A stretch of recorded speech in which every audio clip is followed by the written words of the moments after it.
In this video, I'm going to show you how you can easily play as a guest on chess.com. Be sure to watch the video to the very end so you don't make any mistakes, and of course do not forget to like this video and subscribe to my channel. Thanks guys.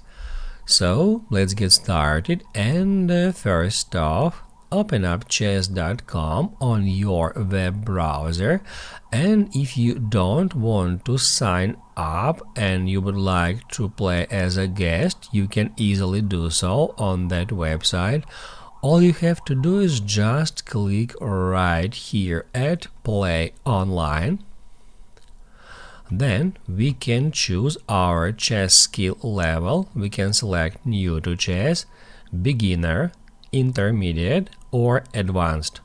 Once we have selected our chess skill level to play as a guest, we need just to click right here at Play as a Guest button, and then we'll be taken to guest mode, and then all we have to do is just click at Play. As you can see, now my name is guest and a ton of random numbers, so that definitely means that now I'm playing as a guest.